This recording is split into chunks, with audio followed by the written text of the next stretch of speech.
receba a semente e plante-a. No livro de Hebreus, capítulo 6, versículo 15 diz: E assim, depois de esperar com paciência, obteve a Abraão a promessa. Nesse versículo, o escritor do livro de Hebreus declara que Isaque era uma promessa do que estava por vir. Deus não prometeu a Abraão apenas um filho, prometeu que ele seria o pai de muitas nações. Muitas pessoas hoje têm uma promessa ou antecipação das coisas boas que Deus tem para elas. Em 1 Reis 18, depois de um longo período de seca que Elias tinha profetizado, Deus lhe disse que falasse ao rei Acabe que iria chover. Elias falou a palavra de Deus pela fé, sem nenhuma evidência de chuva. Então subiu ao topo de uma montanha e começou a orar. Enquanto ele orava, ele enviou seu servo ao ponto mais alto para olhar o céu. 6 vezes o servo foi e voltou com a resposta de um céu limpo e sem nuvens. Finalmente, na 7ª vez, ele voltou e relatou: Vejo uma nuvem do tamanho da mão de um homem. Diante da imensidão do céu, isso não é muito, mas foi o suficiente para motivar Elias a dar o próximo passo de fé. Ele disse a Acabe: Aparelha o teu carro e desce, para que a chuva não te detenha. Esta nuvem, embora muito pequena, foi o início de uma grande chuva. Era uma promessa ou antecipação de coisas boas que viriam. Plante uma só semente. Em Zacarias 4:10 diz: Pois quem despreza o dia dos humildes começos? Provavelmente a maioria de nós que está esperando em Deus por alguma coisa pode ver a evidência de um pequeno começo, uma sementinha, uma nuvem do tamanho da mão de um homem. Alegre-se com a semente. Ela é um sinal de coisas grandes que virão. Não amaldiçoe sua semente murmurando. Deus nos dá semente, alguma coisa que produz em nós esperança. Uma coisa pequena talvez, mas alguma coisa é melhor que nada. Deveríamos dizer: Senhor, isto é somente uma coisinha, mas obrigado por me dar esperança. Alguma coisa a qual me apegar. Obrigado, Senhor, por um começo. Pegue essa semente e plante-a crendo. Cuidado para não jogar fora as suas sementes. Quando desprezamos alguma coisa, damos pouca consideração a ela. Não anotamos e a consideramos como nada. Não cuidamos dela. Se não cuidarmos do que Deus nos dá, nós a perderemos. Se perdermos a semente, nunca veremos a colheita. Em Hebreus 13:5 diz, na essência: contente-se com o que você tem. Vamos ser como Paulo. Vamos aprender a viver tanto na escassez como na abundância e estar contentes em qualquer circunstância, sabendo que cada pedaço é uma parte do quadro inteiro. Deus nos diz: eu nunca te deixarei. E por isso que podemos ficar contentes pela fé durante o pequeno começo. Segundo Hebreus capítulo 12, versículo 2, o Senhor é o autor e o consumador. Em Filipenses 1:6 diz: o que Deus começa, Ele termina.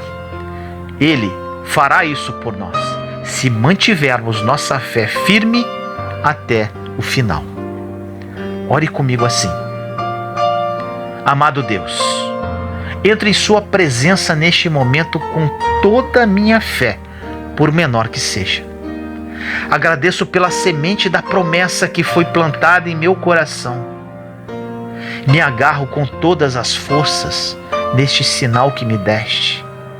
Vou cuidar, vou adubar e regar diariamente essa semente, com meus joelhos no chão. Obrigado por me dar alguma esperança com relação ao seu plano para a minha vida. Obrigado por este começo, que representa apenas o início para o maior de Deus em minha vida. Em nome do nosso Senhor Jesus Cristo. Amém.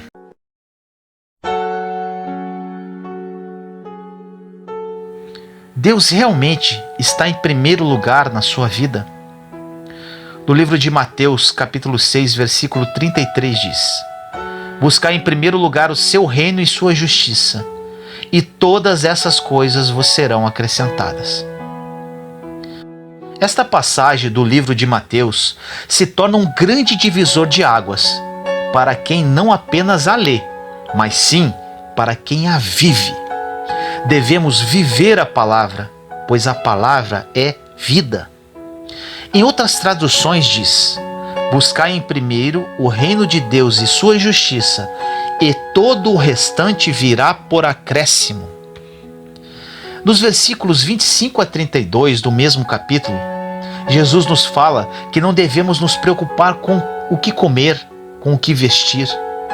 Diz que somos mais importantes do que as aves e as plantas, e que o Pai que está nos céus nos providenciará tudo o que necessitamos. Devemos, em primeiro lugar, procurar o reino. A palavra acréscimo significa aquilo que se acrescenta a algo. Podemos concluir que, se não existe algo para acrescentar, não haverá acréscimo, não concorda? Eu vou explicar melhor. Quando pedimos um sorvete na sorveteria, podemos acrescentar uma calda, o granulado, a salada de frutas, etc. O sorvete é o principal e os condimentos, os acréscimos. Faria sentido consumir os condimentos sem o sorvete? Claro que não. Indo agora para o versículo: Deus é o principal, todo o restante é acréscimo. Quando oramos e pedimos a intercessão do Senhor em nossas vidas, focamos normalmente no acréscimo e não no principal. Pedimos pela nossa vida sentimental, financeira, física, emocional, dentre várias outras situações, esquecendo que sem o principal, os acréscimos não fazem sentido. O acréscimo deve estar conectado ao principal. Muitas pessoas oram a Deus pedindo um emprego, um homem ou uma mulher de Deus, ser aprovado na faculdade, entre outros. E o Senhor, pela sua infinita misericórdia, concede. Depois da bênção recebida, dos acréscimos, muitas dessas pessoas se afastam de Deus, do principal. Quando amamos uma pessoa, queremos ficar ao lado dela o tempo todo. Queremos conhecê-la profundamente, saber como ela pensa, saber dos seus sonhos e objetivos. Com Deus não é diferente. Para que Deus seja efetivamente o principal na sua vida, você precisa criar intimidade com Ele. Para criar intimidade, deve haver relacionamento. Para haver relacionamento, você precisará dedicar tempo para isso. Quando os acréscimos se tornam mais importantes que o principal, eles não fazem sentido algum. O Senhor nos dá acréscimos rotineiramente, mas infelizmente por muitas vezes eles se tornam o principal em nossas vidas. Seu cônjuge é um acréscimo, seus filhos são acréscimos, seu trabalho é acréscimo, a faculdade é acréscimo, os bens materiais são acréscimos. Não existe nada de errado em pedir a Deus pelos acréscimos. O que não podemos deixar acontecer é que os acréscimos substituam Deus de alguma forma. Procure a Deus. Descubra o amor incondicional que Ele tem por você. Se apaixone por Jesus Cristo. O conheça em espírito e verdade. Ele é o principal. Quando você fizer isso, pode ter certeza que os acréscimos serão extremamente abençoados, pois estarão 100% conectados ao principal e serão muito melhores do que você ousa imaginar. Ore comigo assim: Senhor amado, como sou grato. Depois que descobri seu amor em espírito e verdade, me apaixonei por Ti. Seu amor incondicional tomou conta do meu ser por inteiro. Hoje apenas o que me importa é Sua presença. O que o Senhor irá acrescentar em minha vida? não me interessa, pois sei que o que vier de ti será o melhor. Será o que está escrito no seu plano perfeito, no sonho que sonhou para mim. O Senhor é e sempre será o principal em minha vida. O Senhor sempre estará em primeiro lugar nos meus pensamentos, e nada neste mundo ocupará o que já é teu. Te amo a cada dia, mais e mais. Obrigado, Senhor, pelo privilégio de poder viver tudo isso, mesmo não sendo merecedor. Em nome do nosso Senhor Jesus Cristo. Amém. Deus transformará o mal em bem. No livro de Romanos, capítulo 8, versículo 28 diz: tudo coopera para o bem daqueles que amam a Deus. Nossas mentes são importantes no processo de transformação de vida. Na Bíblia diz que tudo que Satanás intenta para o nosso mal, Deus intenta para o nosso bem. Quando você passa por uma situação difícil e os seus pensamentos tiverem uma tendência ao negativismo ou ao fatalismo, sem esperança, calma, porque se você é um cristão e conhece a palavra de Deus, você pode proclamar: o que Satanás intentou para o meu mal, Deus planejou para o meu bem. Isto pode estar mal agora, pode doer agora, mas em algum momento lá na frente, isso cooperará para o seu bem. Se você começar a pensar dessa forma, você encontrará forças para passar por qualquer situação. A esperança perdida faz o coração afundar. Quando você não tem mais esperança, todas as coisas começam a desmoronar. Você pode reconhecer facilmente uma pessoa sem esperança. Ela sempre está olhando para baixo, ombros caídos, rosto caído, braços caídos, atitudes e palavras negativas. Mas Jesus disse: olhe para cima. Nós precisamos lembrar do que a palavra de Deus nos ensina, que se amarmos a Deus e continuarmos orando, tudo, absolutamente tudo, vai cooperar para o nosso bem. As circunstâncias podem não ser boas, mas Deus é bom. E porque Deus é bom, Ele pode pegar uma bagunça e transformar num milagre. Deus pode pegar uma tragédia e transformar num triunfo. Isto é um fato, aconteceu comigo. Tenha cuidado com o que você fala e pensa nos seus momentos de luta e tribulação. A atitude que você tem no seu tempo de deserto e dor é que determina quanto tempo você ficará lá. Quando você reclama, você fica. Quando você louva e adora, é exaltado. Ore comigo assim: Senhor amado, agradeço a Ti por tudo que tens feito na minha vida. Na Sua palavra diz que tudo o que Satanás planeja de ruim para a minha vida, o Senhor transformará em bênção. Eu confio em Ti, meu Deus. Confio na Sua proteção e no Seu livramento. O inimigo tem armado ciladas para a minha vida, porém sei que tudo coopera para o bem daqueles que Te amam. A cada dia que passa, Te amo mais e mais pelo que Tu és. Um Deus zeloso, bondoso e que me ama incondicionalmente. Renovo minha esperança no dia de hoje, meu Senhor, e sigo rumo aos Seus planos para a minha vida. Em nome do nosso Senhor Jesus Cristo. Amém.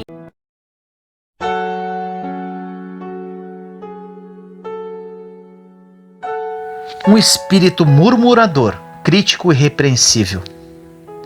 No livro de Efésios, capítulo 5, versículo 4 diz: nem conversação torpe, nem palavras vãs ou chocarrices, coisas essas inconvenientes, antes, pelo contrário, ações de graças. Em outra tradução diz: nem ditos indecentes, picantes ou maliciosos, que não convém, mas antes ações de graças. O que Paulo está dizendo aqui é: ao invés de irar-se, ofender e entristecer o Espírito Santo usando suas palavras, mostre sua gratidão a Deus. O espírito murmurador, crítico e repreensível deve ser completamente banido da sua vida. Você já murmurou hoje? Você tem que ser honesto, porque Deus sabe. Nós nunca mudamos ou crescemos sem antes enfrentar a verdade e admitir que falhamos. Você pode pensar: bem, sim, eu tenho murmurado, mas tenho uma boa razão. Se fosse tratado da maneira como sou tratado, se levasse a vida que levo, você murmuraria também. As desculpas de qualquer tipo só vai te manter onde você está. Elas te impedem de seguir em frente. Em João, capítulo 8, versículos 31 e 32, Jesus disse: se vós permanecerdes na minha palavra, e conhecereis a verdade, e a verdade vos libertará. A verdade nos libertará quando for aplicada em nossa vida. O Espírito Santo está no ramo da convicção. Ele é o agente de santificação. Ele desenvolve o processo de santidade em nós. Jesus planta a semente em nós, sua própria semente. E então o Espírito Santo nos ensina a palavra, aguando a semente. Ele também nos vê como um jardim de Deus que está sendo cultivado e amorosamente nos mantém capinados. Desculpas são como ervas daninhas. Se permitirmos que cresçam, sufocarão os frutos. Você é uma pessoa murmuradora, crítica e irrepreensível? Você tem um problema nessa área? Agora tem uma boa notícia para você.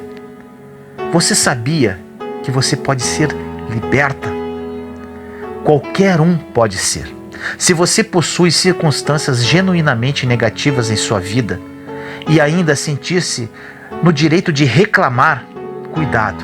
A atitude de reclamar não vai te permitir sair do lugar. O problema que você pode estar vivendo inaugura um ciclo.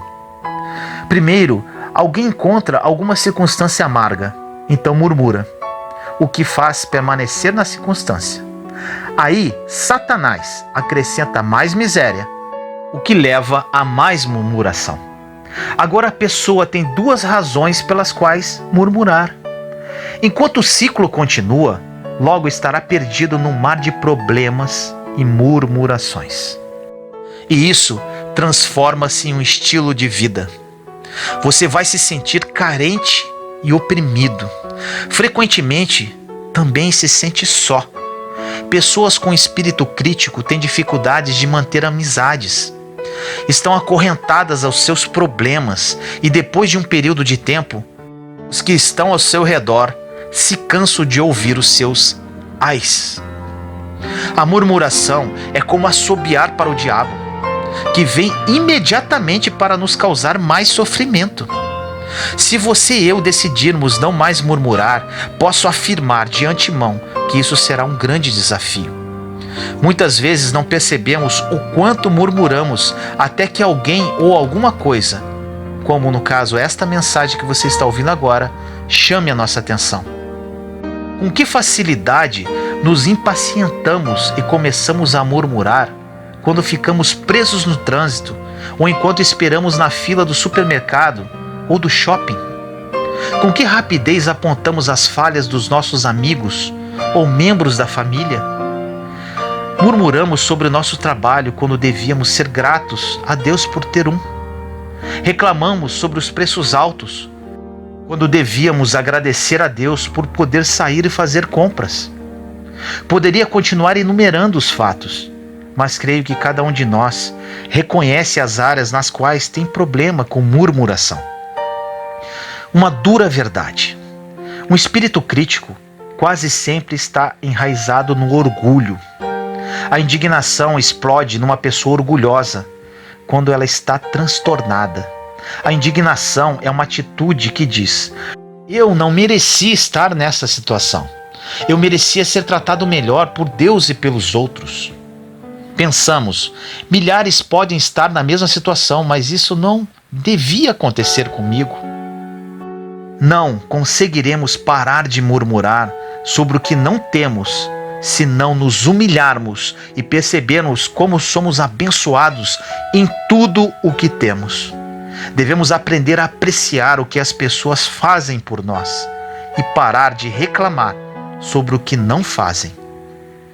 Ore comigo assim: Senhor querido, coloco hoje no seu altar a minha boca. Reconheço que a murmuração e a reclamação e a queixa vão me manter no deserto. Me ajude, Senhor, a combater esse mal que me corrói dia a dia. Sozinho não conseguirei me livrar desse hábito terrível que só abre portas para o inimigo. Sei que grande parte desta murmuração está no orgulho. Me mostre, Senhor, com a ajuda do Espírito Santo, se existe orgulho em mim, que me impede de me aproximar e criar mais intimidade contigo. Me humilho na sua presença neste momento, pedindo a sua ajuda para que eu me torne uma pessoa de acordo com a sua vontade, sendo um representante do reino de Deus neste mundo caído. Em nome do nosso Senhor Jesus Cristo. Amém.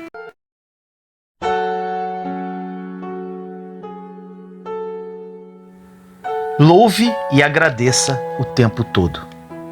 No livro de Hebreus, capítulo 13, versículo 15 diz: Por meio de Jesus, pois, ofereçamos a Deus sempre sacrifício de louvor, que é o fruto de lábios que confessam o seu nome.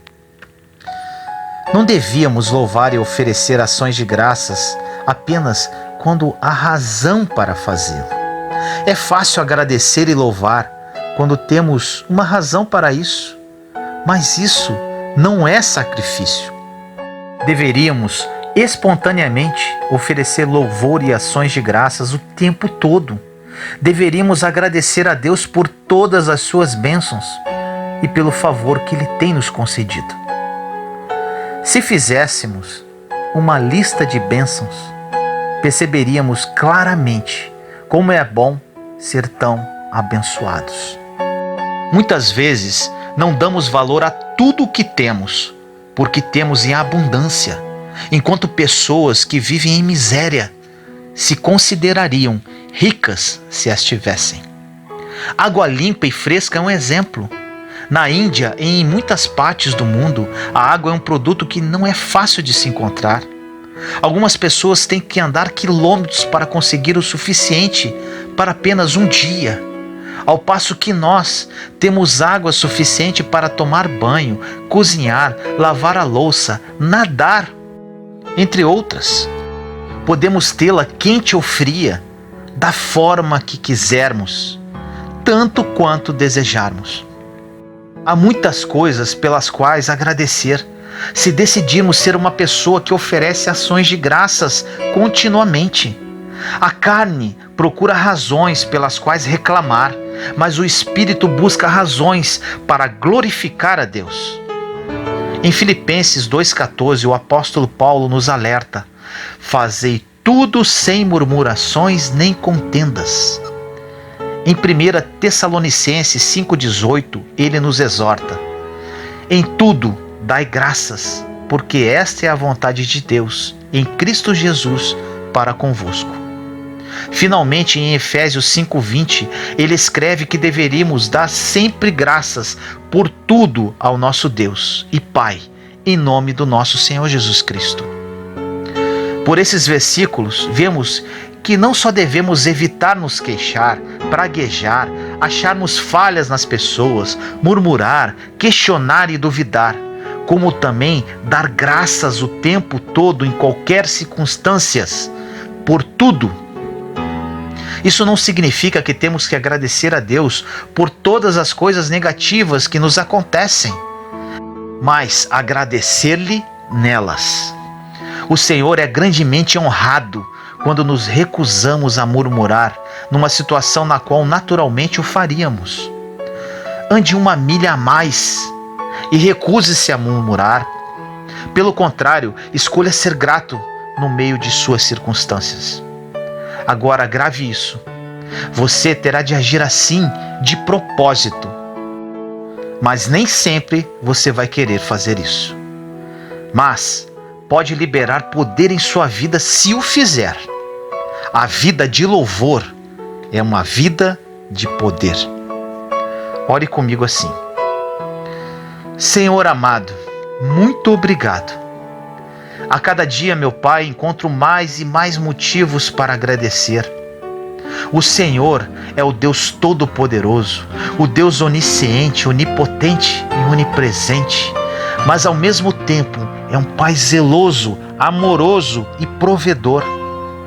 Tenho apenas motivos para agradecer. Obrigado, Pai, pela Tua misericórdia, que se renova todas as manhãs. Obrigado pelo Teu amor que me sustenta todos os dias. Obrigado pela Sua graça, pois ela me basta. Obrigado por Jesus Cristo que morreu na cruz do Calvário, por mim, sem eu merecer. Obrigado pelo Seu Santo Espírito que me consola, me ajuda, me mostra a verdade e me conduz em cada passo da caminhada. Gratidão, Pai. Obrigado, obrigado, obrigado. Em nome do nosso Senhor Jesus Cristo. Amém. Se você gostou desta mensagem, compartilhe para edificar mais vidas. Caso queira adquirir o meu livro Terra Prometida, 21 lições que me ajudaram a vencer o deserto, o link está na descrição desse vídeo. Aproveite a promoção por tempo limitado. Te amo em Cristo Jesus.